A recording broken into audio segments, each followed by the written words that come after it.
mwese kambasuhuze kandi mbifuze kugubwa neza rero mwebwe mwari mutegereje imyanzuro yavuye mu rukiko hariya rero i Nyamata aho rero tugiye kurebera hamwe ibyabereye mu rubanza rwa Bishop Gafaranga rero rwaburanishijwe rero hezo aho uriko rero rwafashe icyemezo cyo kuburanisha mu muhezo rero uyu mugabo Bishop Gafaranga none rero kuri tariki 20 rero n'ebyiri tariki rero 22 hari kuwa kane rero Gicurasi 2025 Habiyaremye rero Zakari wamamaye nka Bishop Gafaranga rero yaburanishijwe kwifunga n'ifungurwa rero mu rubanza rwabereye mu muhezo rero nkuko babyemererwa rero n'itegeko ryerekeye iburanishwa ry'imanza rero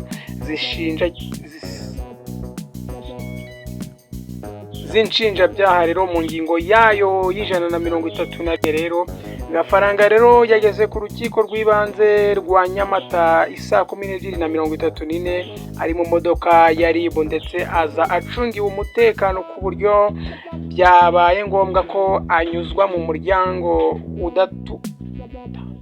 utandukanye n'uw'abandi rero banyuramo mu rwego rwo kurinda itangazamakuru kumufata amashusho rero ubwo rero urubanza rwari rugiye gutangira umushinjacyaha rero yasabye ko kubw'umutekano w'uwareze rero ndetse n'imiterere y'uru rubanza rwabera mu muhezo nta wundi muntu uhari. Gafaranga rero yabajijwe niba yemera kuburanira mu muhezo avuga ko nawe abyemera niyo umushinjacyaha atabisaba yari kubyisabira ndetse n'umwunganira cyangwa se n'umwunganizi we mu mategeko yemera ko urubanza rubera mu muhezo. Nyuma rero yo guheza abantu muri urwo rubanza uwareze nawe yageze ku rukiko kugira ngo akurikirane neza uko ikirego n'urubanza biza kugenda. Mu makuru rero aho twaje kumenya rero nuko muri uru rubanza rero Gafaranga akurikiranyweho ibyaha bitatu harimo ihohoterwa rero rishingiye ku gitsina, gukubita no gukomeretsa ndetse no guhoza ku nkeke uwo bashyingiranywe. Uyu rero nta wundi ni Murava Annette.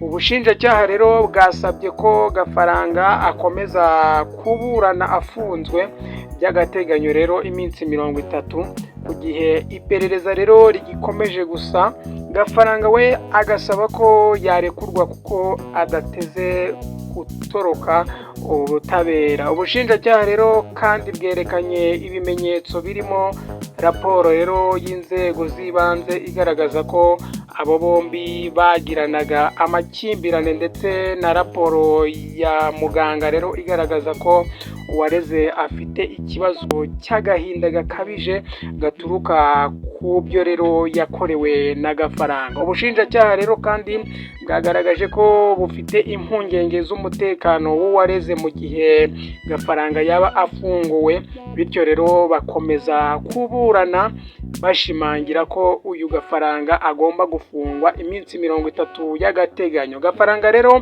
yireguye ahakana ibyo ashinjwa byose, avuga ko n'ibyaba byarabaye mu rugo ari amakosa y'abantu babana, bityo asaba gufungurwa kandi avuga ko umutekano w'uwareze utazahungabana na gato. Umunyamategeko rero wa Gafaranga yateye utwatsi raporo zose zatanzwe n'ubushinjacyaha ndetse agaragaza ko n'ubuhamya bwatanzwe budakwiye gushingirwaho. Uyu rero umunyamategeko yanasabye ko Gafaranga yahabwa imbabazi kuko uwareze yanditse amusabira imbabazi, avuga ko rero kumufunga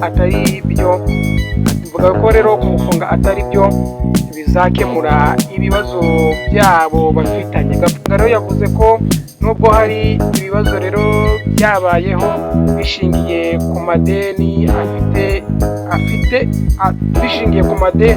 afite ingwate yo gutanga ndetse anafite umwishingizi, bityo rero asaba ko yafungurwa agakomeza gukurikiranwa ari hanze. Inteko rero yaburanishije igiye kwicara isesengure ingingo z'impande zombi nyuma bazabone gutangaza umwanzuro rero w'urubanza rwavuye ahangaha muri uru rubanza rwa Bishop Gafaranga ndetse na Annette Murava umugore we rero umushinja ibi byaha bitatu. Rero reka dutegereze turebe icyo inteko rero y'ubugenzacyaha iza gufata kuri igitekerezo, ese uyu arafungwa iminsi 30 cyangwa se arajya hanze afungishwe ijisho. Reka natwe tube tubikurikirana. Nari Emmanuel 250. Urasubscribe niba utarayikora. Igitekerezo cyawe nawe nacyo ni inyamibwa. Ciao ciao, komeza ugubwe.